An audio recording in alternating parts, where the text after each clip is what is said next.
Bismillahirrahmanirrahim. Assalamualaikum warahmatullahi wabarakatuh. Salam sehat selalu buat teman-teman semua. Semoga selalu dalam lindungan Allah Subhanahu wa taala.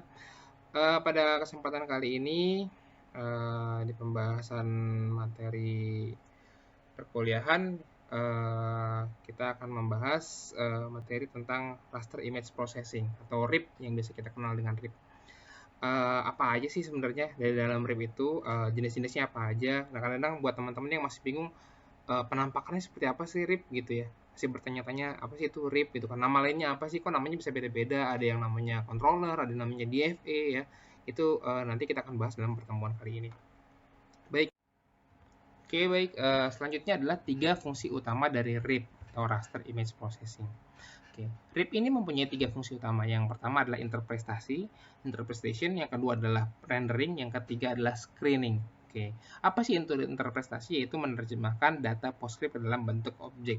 Ini adalah kerjaan dari RIP ya. Artinya RIP ini menerima data. Jadi sebenarnya RIP itu basicnya seperti apa sih? Ada yang bertanya seperti itu. RIP itu basicnya komputer. Jadi seperti CPU sendiri, komputer sendiri. Nah, komputer, tapi dia dedicated untuk melakukan proses rasterize, proses interpretation, rendering, dan screening. Interpretation ini adalah mengubah data PostScript. Data PostScript ya data yang dikenali oleh komputer. Data PostScript itu data portable format ya, seperti PDF, PS yang bisa dibawa dan itu membawa informasi tentang printing. Nah, data PostScript itu dipecah sama si RIP ini, diterjemahkan menjadi data yang bisa dibaca oleh mesin cetak kita. Jadi mesin cetaknya di sini bisa dikatakan komputer to film CTF atau image setter, atau plate setter atau komputer to plate atau CTP atau CTCP. Dan yang ketiga adalah digital printing. Nah, semua printer-printer tersebut ya, mau digital printing, CTP, CTF itu menerima bahasa one bit TIFF, bukan menerima bahasa PostScript. Jadi nggak bisa langsung print. Jadi kalau teman-teman punya mesin digital CTP gitu kan, CTP pakai USB langsung ngeprint nggak bisa, harus lewat RIP. Jadi yang menerjemahkan bahasa PostScript-nya adalah RIP, hingga dia bisa diterjemahkan atau difahami oleh si printernya. Kemudian proses rendering, yaitu mengubah data yang tadinya bitmap atau continuous tone bitmap ya. Continuous tone bitmap ini sebenarnya bukan continuous tone yang pada umumnya ya, menjadi half tone nantinya screening gitu kan ya. Nah, mengubah continuous tone ini, render proses pengubahan ini dilakukan bersamaan dengan interpretasi sebenarnya. Nah, kemudian prakteknya continuous tone ini sebenarnya kalau teman-teman pahami mungkin bisa lihat lagi di mata kuliah Digital Repro bisa, atau di Prepress ya. Teman-teman bisa lihat pembahasan tentang continuous tone. Apa sih itu continuous tone?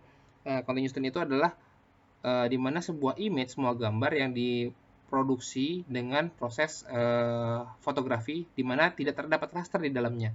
Jadi kalau teman-teman lihat gambar continuous tone, misalkan teman-teman punya foto itu teman-teman lihat nih pakai loop, di dalam foto tersebut tidak akan ditemukan raster gitu kan. Tapi ada gambar full color gitu kan ya. Ada campuran warna ya. Sebenarnya bukan campuran warna sih, lebih kalau fotografi ya. Jadi kalau teman-teman perhatikan di objek tersebut tidak ada rasternya. Kok bisa nih nggak ada rasternya? Karena itu prosesnya continuous tone. Jadi kalau foto-foto yang diproses dengan fotografi itu tidak ada raster yang teman-teman bakal temukan. Sedangkan kalau untuk screening, nah proses screening ini di tahapan ketiga adalah proses pengubahan tadi ya menjadi continuous tone. Nah, dari continuous tone menjadi half tone. Oke, dari continuous tone menjadi half tone menjadi raster atau titik-titik kecil ya. Teman-teman bisa review lagi apa sih itu raster. Kemudian bagaimana raster itu bekerja, tentunya dipisah menjadi proses separasi. Jadi raster image processing namanya kan RIP nih, raster image processing. Nah, RIP ini punya fungsi yaitu tadi 3 ini. Intinya sih sebenarnya cuma membuat ujung-ujungnya menjadi half tone atau menjadi raster, namanya raster image processing ya. Tujuannya membuat raster aja. Cuman fitur-fiturnya RIP inilah kemudian dikembangkan menjadi bahasanya yang namanya, mungkin selain RIP ada istilah lain, ada DFA, Digital Front End. Oke. Atau ada lagi yang disebut sebagai controller ya. Atau IC, Image Controller. Nah, ini bahasa-bahasa lain dari RIP. Kemudian ada juga yang bilang image server ya, RIP server dan lain-lainnya. Jadi bahasanya cuman yang umum sih antara RIP, DFA, dan IC. Oke. Nah, ini fungsinya utamanya adalah raster image processing. Cuman ketika sudah dikembangkan, wow, fiturnya malah makin banyak. Jadi banyak option-optionnya. Dan hampir semuanya adalah fitur-fiturnya prepress. Jadi prepress yang tadinya kita kerjakan secara konvensional digabunglah menjadi fungsi digital di dalam raster image processing ini software server. Nah, namun akhirnya namanya berubah menjadi DFA atau IC image controller.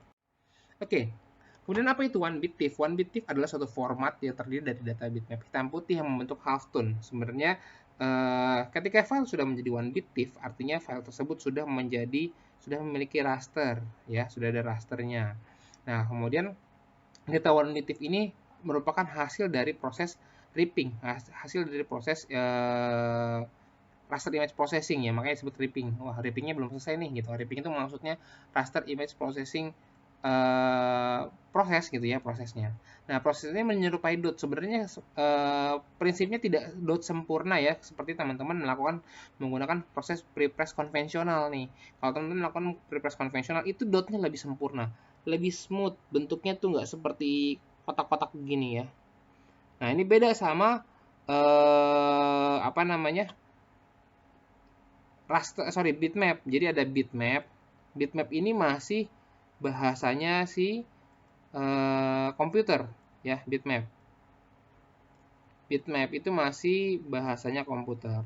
Bitmap ini masih continuous tune. Ada yang bilang continuous tune bitmap gitu kan ya. Nah, sebenarnya continuous tune itu lebih mulus lagi dibandingkan bitmap. Bitmap itu kalau kita scroll perbesar di file itu masih ada pecah-pecahnya. Continuous tune tuh hampir tidak ada pecah-pecahnya karena memang jobnya kecil dan tidak bisa di resize sampai besar. Nah, kemudian continuous tune bitmap sebenarnya sama-sama continuous tune seperti gini ya.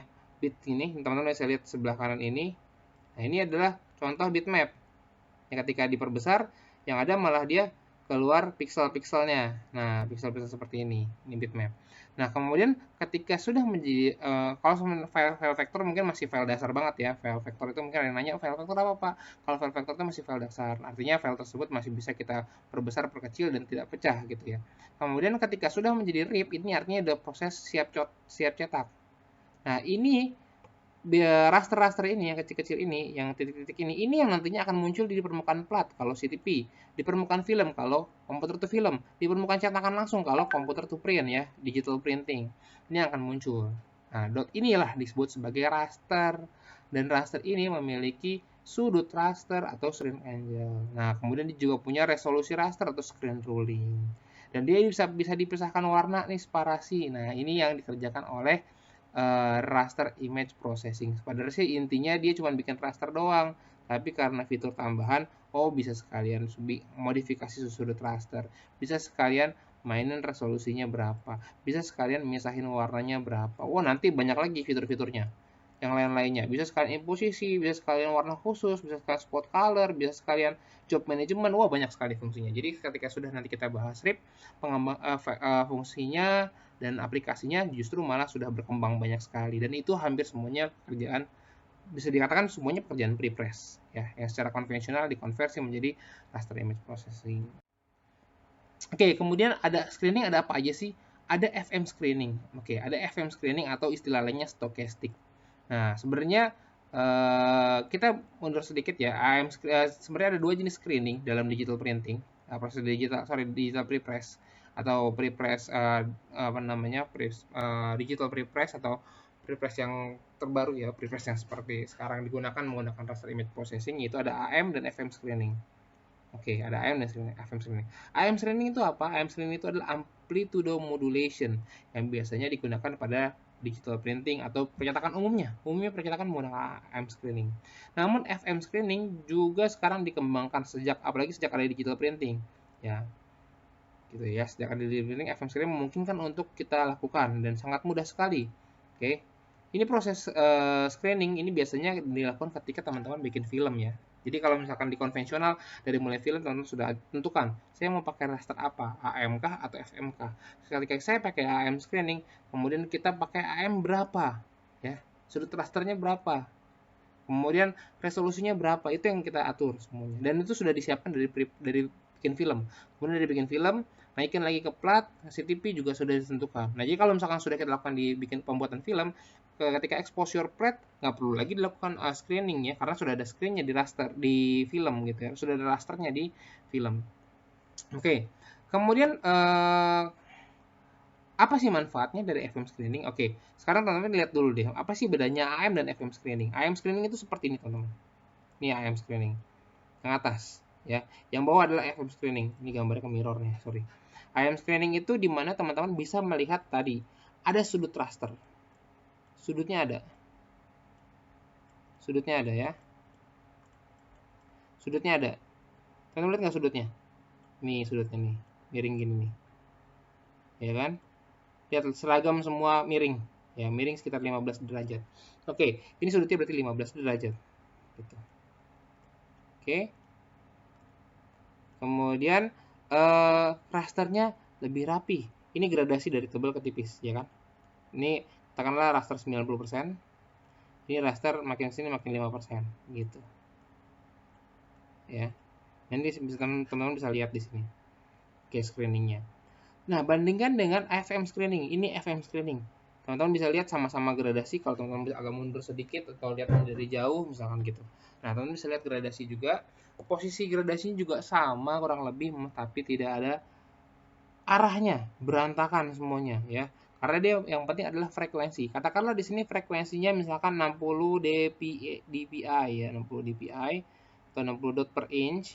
Nah, satuannya raster adalah dpi. Nah, ini juga sama 60 dpi.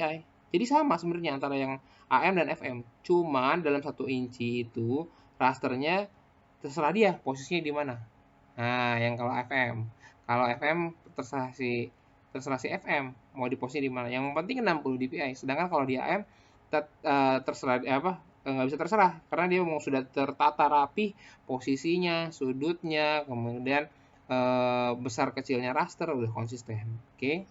Kemudian apa sih kelebihannya toh? Kenapa kalau gitu pakai FM AM aja ya? Memang betul AM aja.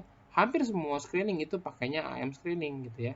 Hampir semua proses CTP, CTF atau digital printing umumnya pakai AM screening gitu kan. Terus apa manfaatnya si FM screening? Nah, kelebihannya adalah FM screening ini bisa mendekati continuous tone ya, karena rasternya seperti ini kelihatannya kayak continuous tone, kayak smooth gitu ya. Padahal sih kalau misalkan nanti kita perhatikan lebih detail malah berantakan rasternya. Oke, kemudian mengurangi efek Moir pattern ya. Nah, efek Moir itu adalah teman-teman lihat yang segambar sebelah kanan ini gambar mata ya kan. Nah, ini AM screening. Nah, ini FM screening sebelah kirinya. Ya. Jadi lebih smooth terlihatnya ya kalau kita lihat perbesar karena rasternya tidak berbentuk ya, tidak berbentuk. Tidak beraturan ya. Jadi kelihatannya lebih smooth ya, gitu kan. Kalau yang sebelah kanan lebih teratur gitu rasternya. Kemudian ketiga adalah menghilangkan efek rosette. Nah, ya ini. Ini juga efek rosette terlihat kalau Moir itu kesalahan sudut raster. Jadi kalau seandainya teman-teman ketika di rip proses itu, teman-teman sudah tentukan sudut rasternya berapa, 45, 15, 90, 0 misalkan gitu. Nah, sudut rasternya per warna beda-beda. Salah masuknya sudut raster. Efeknya kelihatan kayak patternnya yang kelihatan Moir. Nah, itu yang diselamatkan dari FM screening. Nah, sedangkan untuk rosette, nah gambar kasar sebelah ini juga agak lebih berkurang ya yang setelah diaplikasikan FM screening di sini. Nah, ini kelebihan dan kekurangannya AM dan FM screening. Dan ini pun juga bisa teman-teman modifikasikan di dalam RIP server. Oke, kemudian adalah OPI. OPI itu adalah singkatan dari Open Prepress Interface, yaitu proses pada RIP yang untuk mengkonversi data high res 300 dpi menjadi low res. Loh, kok dibikin low res, Pak? Gitu kan ya. Sebenarnya high res atau low resnya data ya tergantung sama kebutuhan. Artinya kalau ketika dokumennya yang kita cetak hanya selembar A4 terus teman-teman resolusinya sampai 1200 watt ya, untuk apa gitu, terlalu tinggi resolusinya sedangkan aplikasinya rendah gitu kan, dan itu akan memperlambat teman-teman ketika proses ripping ya. Nah, di sini ada namanya OPI ini, Open Prepress Interface, ini untuk membantu untuk mengoptimalkan fungsi kerja RIP dalam membuat raster. Jadi si RIP ini tidak terlalu berat kerjanya. Dan ini bisa membantu untuk proses speednya, kemudian juga dihitung sampai tingkat produktivitasnya. Sebagus-bagusnya gambar vektor, toh nanti dicetaknya juga akan ada rasternya gitu ya. Resolusinya juga akan terlihat dari kemampuan mesin cetak juga gitu ya. sebagus-bagusnya teman-teman desain pakai vektor gitu, kemudian setelah dicetak kaos tetap harus pakai raster kalau misalkan warna gradasi gitu. Kalau nggak pakai gradasi, screen cetaknya nggak mampu untuk membuat raster gitu, membuat gambar continuous tone. Mana ada screen sablon yang continuous tone ya, semuanya pasti half tone gitu. Oke. Kemudian pengembangannya dari raster tersebut ada namanya, dari RIP ada namanya CIP3 dan CIP4. CIP3 itu adalah panjangan singkatan dari Corporation for Integration of Prepress, Prepress, and Postpress. Sedangkan CIP4 singkatan dari International Cooperation for Integration of Process in Prepress, Press, and Postpress. Nah, ini sebenarnya berkesinambungan antara CIP3 dan CIP4. CIP4 adalah kelanjutan dari CIP3. Apa itu CIP3? Di mana CIP3 adalah sebuah format yang di dalamnya, dalam format tersebut ada integrasi antara prepress, press, dan postpress. Data yang dibawa berupa data administrasi, misalkan ink balancing, kemudian kayak ink preset ya, ya standar tinta yang dibutuhkan di mesin cetak, kemudian keterangan lipat, kemudian potongnya bagaimana, jilidnya bagaimana, dan ekstensi format yang lain yang itu nama formatnya PPF, Print Production Format. Nah, format ini yang nantinya tercantum di ekstensi terakhir dari si file yang nanti teman-teman sudah siapkan untuk CIP3 atau CIP4, ppf.ppf. Nah, format tersebut, jadi ketika teman-teman bawa file tersebut sudah ada instruksinya nih.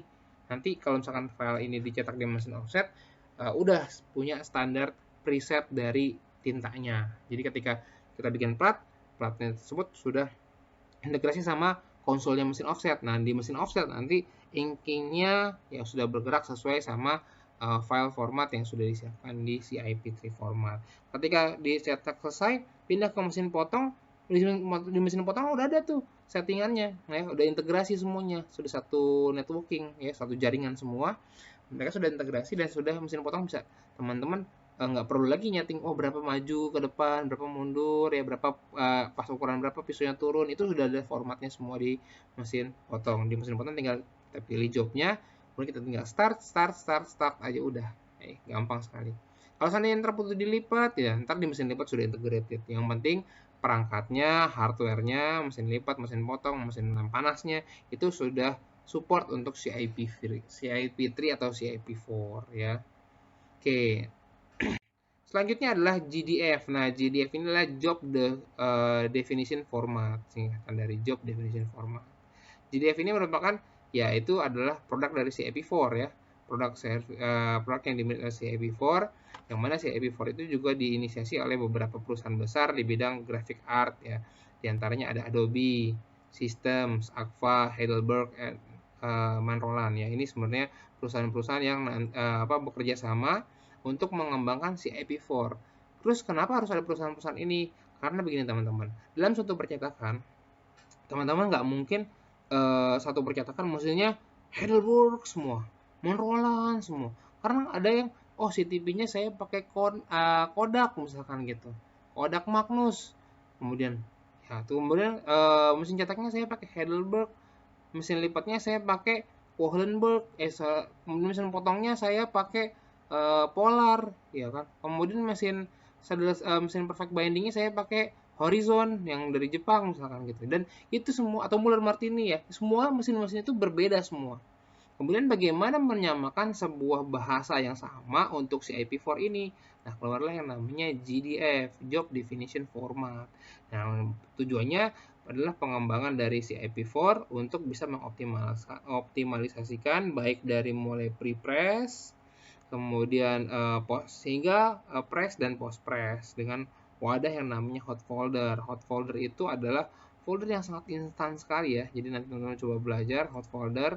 Ada sebuah folder dalam komputer. Nah, komputer ini sangat instan. Ketika ada job, teman-teman tinggal cemplung doang ke dalam folder tersebut tanpa harus di manage lagi. Ya, sudah ada settingan untuk job itu dibuat menjadi misalkan kartu nama gitu kan ya, nanti dia langsung otomatis impose, otomatis print, otomatis cutting gitu ya. Cuttingnya otomatis informasinya yang masuk ke mesin cutting, tetap pindahin cetakannya ya manual, kita kita bawa cetakannya ke mesin potong, nanti mesin potongnya bergerak sesuai instruksi yang sudah dibuat di dalam JDF, Job Definition Format. Ini integrated ya, nggak cuma satu mesin doang, cuman ada beberapa mesin yang bekerja sama.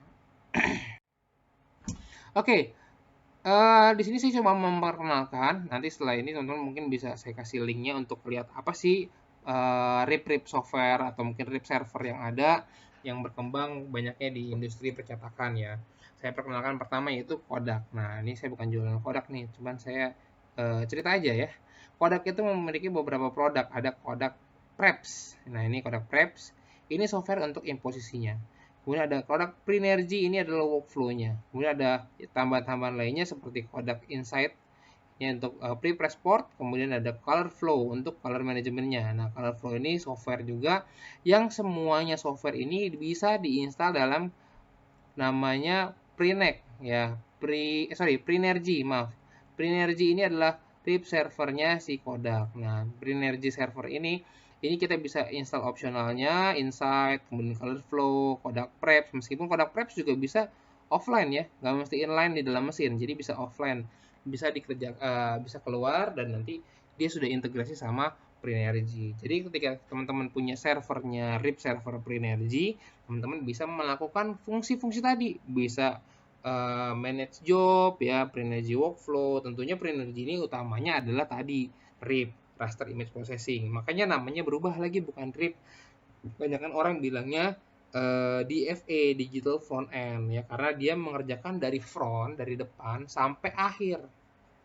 Apa sih yang dari depan sampai akhir? Ini loh, imposisi ini kan dari depan, dari prepress sampai akhir nanti.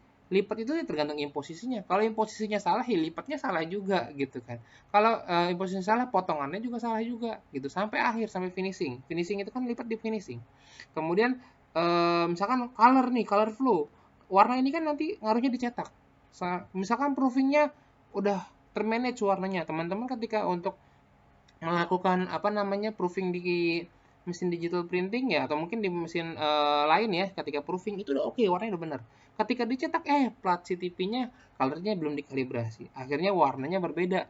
Ketika dikejar sama operator cetak itu nggak bisa di manage sama sekali. Udah ampun-ampunan berusaha payah mereka untuk mencari warna, tetap nggak ketemu warnanya karena mismatch antara warna yang dihasilkan oleh komputer to film atau komputer to plate sama proofing yang dilakukan oleh komputer to print. Nah, ini yang nantinya perlu dilakukan penyamaan bahasa. Nah, ini adalah Prinergy ya. Nanti seperti apa Prinergy teman bisa lihat di YouTube. Linknya nanti saya share. Kemudian ada lagi Prinek. Nah, Prinek ini adalah product of Heidelberg. Nah, Heidelberg ini memang kita kenal dia sebagai supplier mesin percetakan yang banyak banget ya.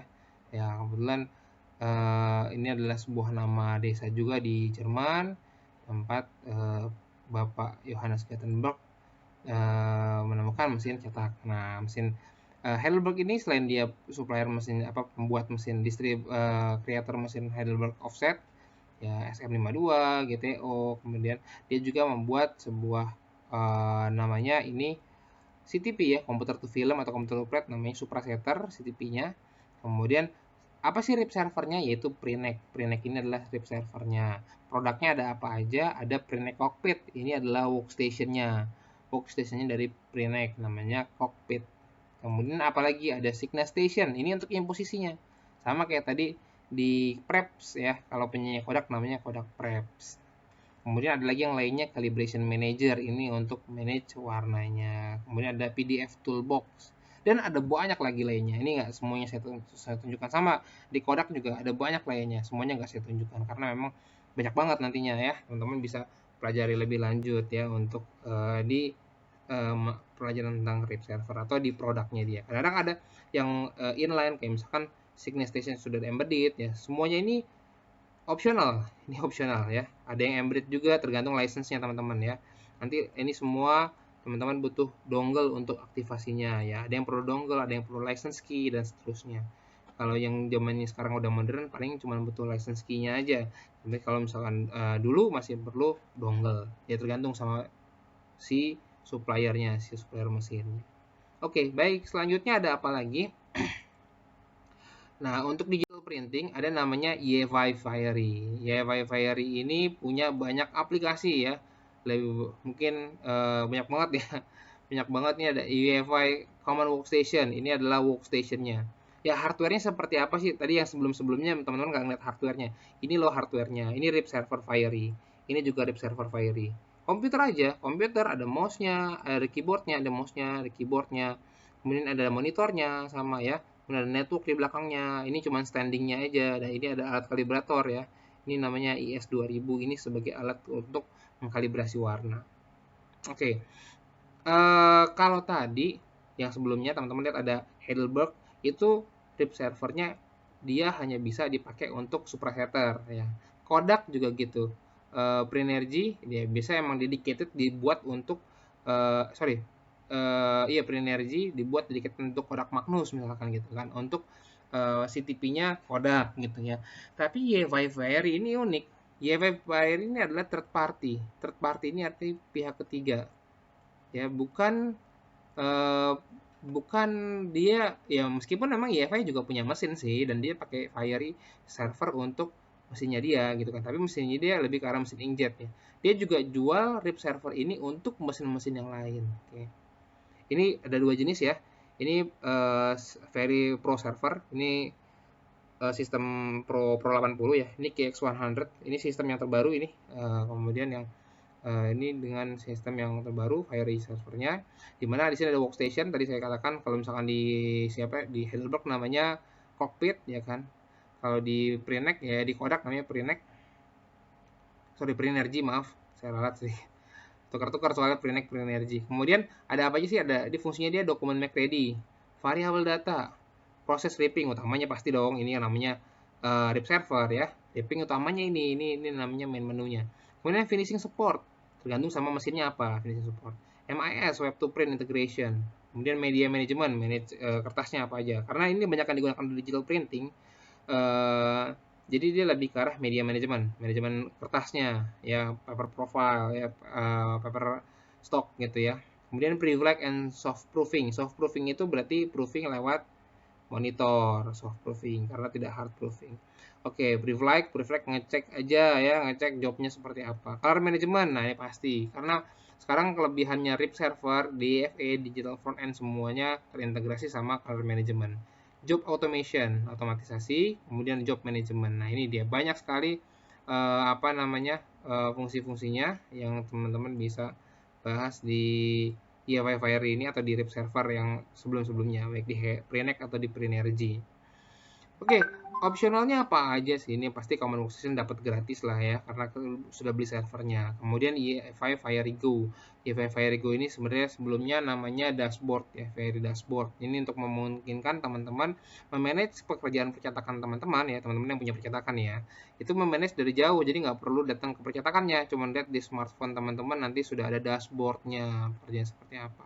Kemudian ada EFI Fiery Impulse, ini sama kayak Signa Station kalau di Heidelberg, atau kalau di Kodak itu namanya Kodak Preps ya, Kodak Preps untuk imposisi halaman ya. Kemudian EFI Fiery Job Master. Job Master ini fitur untuk dokumen manajemen, job management. Jadi bisa teman-teman memanage job pekerjaan khususnya di bidang digital printing ini.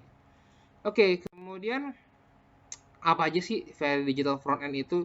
Mesin apa aja yang menggunakan? Nah, bedanya sama si Heidelberg tadi ya pasti untuk supersetter gitu kan ya. Kalau di Kodak tadi saya katakan untuk Kodak Magnus ya, Prenergy untuk Kodak Magnus. Kalau EFI Fiery untuk apa gitu ya?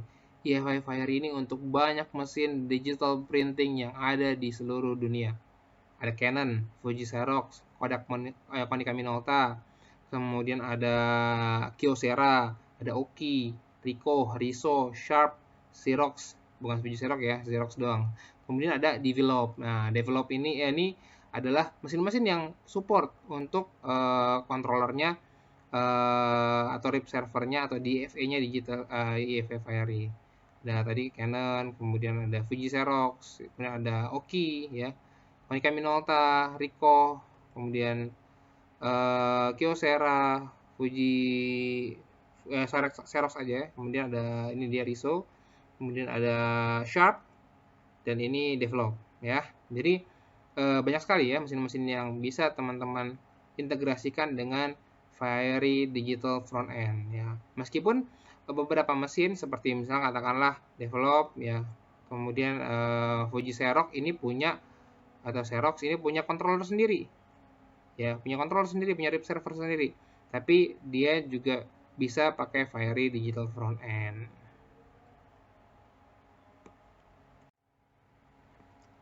Oke, baik. Terima kasih. Mungkin itu yang bisa disampaikan ya, teman-teman.